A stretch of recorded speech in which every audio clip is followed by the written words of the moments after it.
This is Hannibal here from thehannibaltv.com with my weekly review of the points I find interesting in Dave Meltzer's Wrestling Observer newsletter.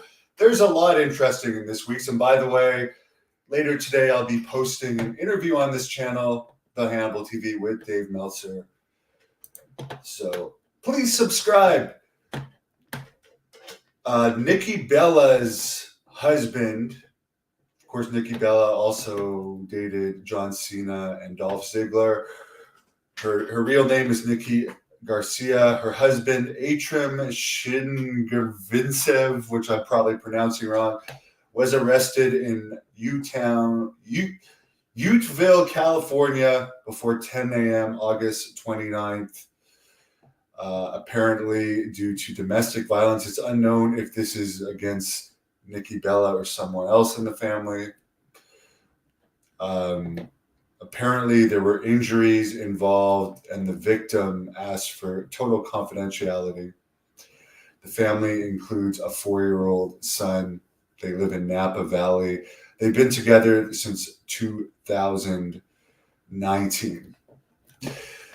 Sid Udy, a good friend of mine, passed away this past week at only 63 after a battle of cancer. Also had COVID. Apparently it was brain cancer. His last recorded match was for my company, Great North Wrestling, August 5th, 2017, right here in Ottawa, Ontario, where it's very cold today. Very cold and dark. Sid had been with his wife nearly 41 years. He had 2 sons, Gunnar, who was also an independent wrestler at one point, and Frank, who was best known for season 14 of Big Brother, where there's actually a video of Sid and his family. And Sid was also a grandfather. You could search up Sid, Big Brother, and there's kind of a cute video of him and his family, which I think it even shows his monster truck in that clip. SmackDown tonight in Berlin, an arena that holds over 17,000, only has 11,600 tickets out. Pay-per-view tomorrow only has 12,600 out. So the first international TV taping of pay-per-view ever in Berlin, not anywhere close to capacity.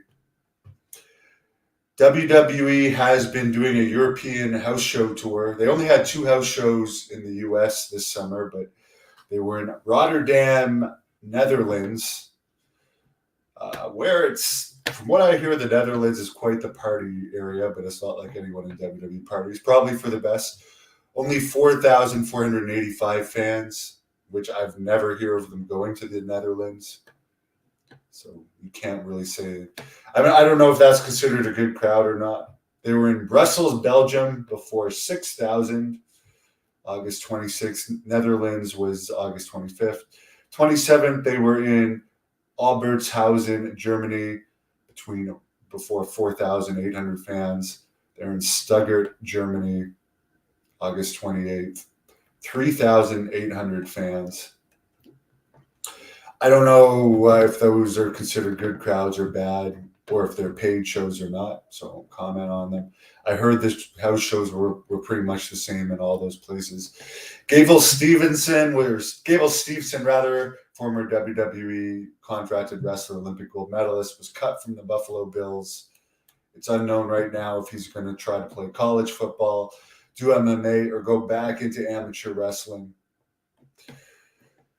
Of course, WWE fired him just after the Olympic trials this year, so he couldn't actually do this year's Olympics. And the U.S. won 0 men's gold medals in the Olympics, so they kind of screwed the U.S. Olympics team. The Vince McMahon long-awaited Netflix 6-part series is coming out September 25th. I might consider getting Netflix for this since I don't have cable. And WWE here in Canada is going to start airing all their shows and pay-per-views on Netflix in a couple months. But I am interested to see this Vince McMahon series. Since Netflix is in bed with WWE and Vince is still connected with WWE in some ways, I don't expect this to be too brutal a documentary. Nikki Cross has signed a new WWE contract. WWE executive Mark Shapiro, the president of Endeavor and president and COO of T.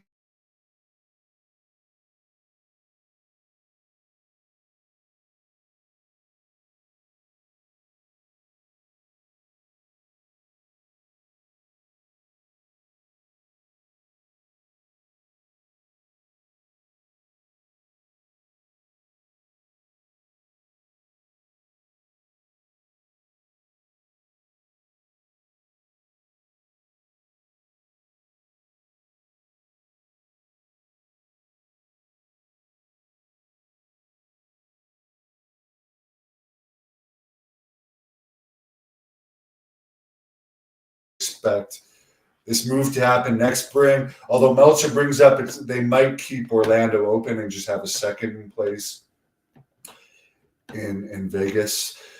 It would also make sense in Vegas because they don't charge for tickets for NXT in Orlando. But in Vegas, for anyone that's ever been to Vegas, there's lots of like kiosks where you can get free tickets to stuff. And there's so many tourists that come to Las Vegas. If they start doing NXT tapings at the Apex, it will be very easy to fill. Also, as I mentioned before, flights to anywhere in the US from there and back from Vegas are very cheap. Raw was in Providence, Rhode Island this Monday. By the way, I really like the food in Providence. I went there to the Rhode Island Comic Con a few years ago. Oh my God. As a guy that likes squid and seafood, that town has amazing food. 9,000 fans. AEW news coming off of Wembley Stadium. They only did a 0.22 rating for Dynamite, which was down, and they only had 2,000 fans, including comps, at an arena that holds 15,500 for Dynamite this week in Champaign, Illinois. So, I mean, they might be running stadium shows. They're not going back to Wembley next year, but we're seeing a consistent drop in the popularity of AEW. But they don't seem to be changing the people they're hiring or their booking practices. They just let's keep hiring these acrobat wrestlers and these Japanese wrestlers that nobody gives a damn about. Outside of Japan, where wrestling in Japan is at an all-time low, and people don't care about them because they're not over in the U.S. But let's just keep hiring these people. And first of all, they should fire a ton of their wrestlers because they don't even use a bunch of them. For instance, I'm not saying they should fire Moxley, but Moxley wasn't even on the All In show in England.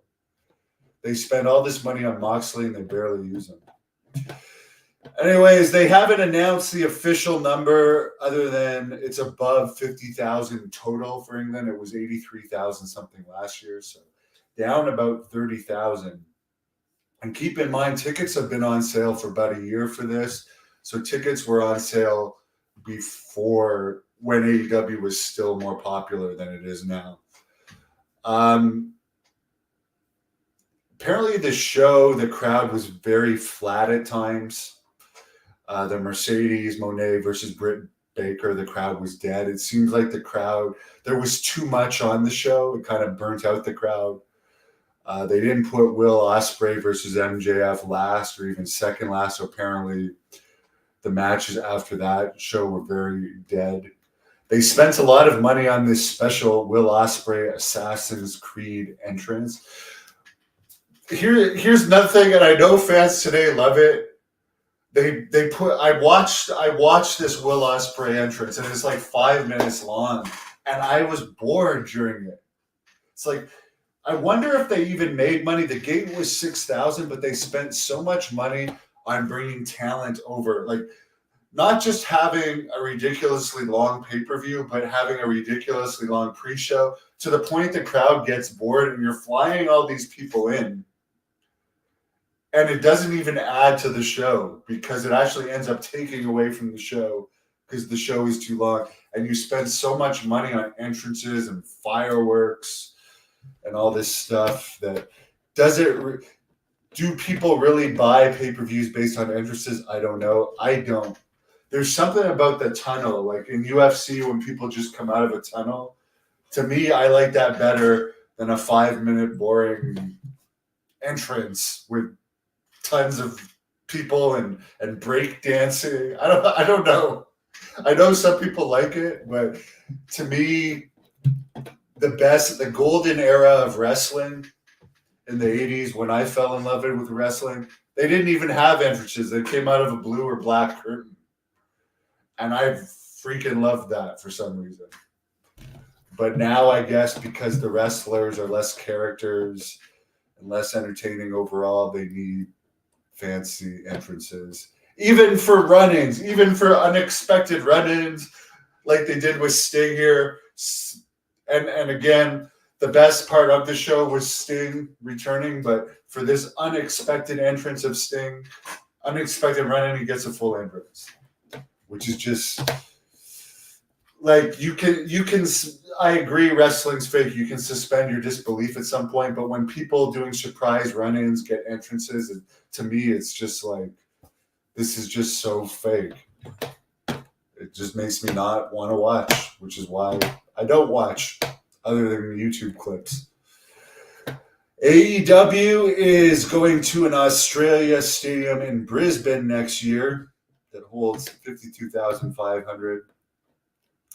The pre-sale for their Arthur Ashe Stadium in New York, only a few weeks away, is really pathetically low. I don't even think it's at 4,000 at this point.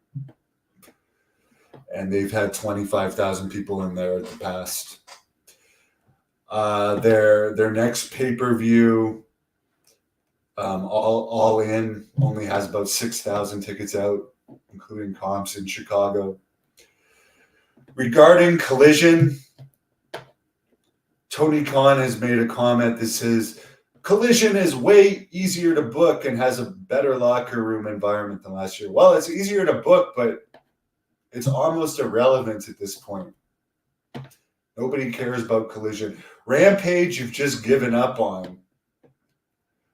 But it seems like you only care about Dynamite. I heard that even in the UK, when they had the Collision and Dynamite tapings in Carthage, Wales, the crowd was so bored by the time Collision came. They actually, even though Big Cass or whatever his name is, Big Bill in AEW is a heel, I like him. I like him as a person. I used to be friends with him.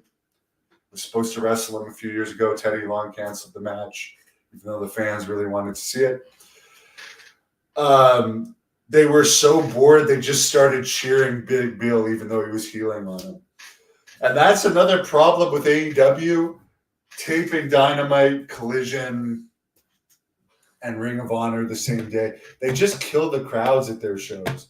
More is not always better. According to Meltzer, very likely they're bringing in Lashley, MVP, and Sheldon Benjamin as the Hurt Syndicate. I agree with that. Meltzer brings up that they already have an overblown roster, and Meltzer feels these guys are too old to bring in. But I do believe that they should bring those guys in, but cut about 20 or 30 of your not over guys. CMLL is one of the healthiest promotions now. They drew 16,000 August 23rd for their Grand Prix show that Davey Boy Smith Jr., former Great North Wrestling champion, was on. Villano 5 from WCW and CMLL passed away at only 62 years old yesterday. Have a wonderful weekend, Betrayed by Sin. And by the way, I got a lot of new footage that I'm going to put up, and I hope you guys all enjoy it.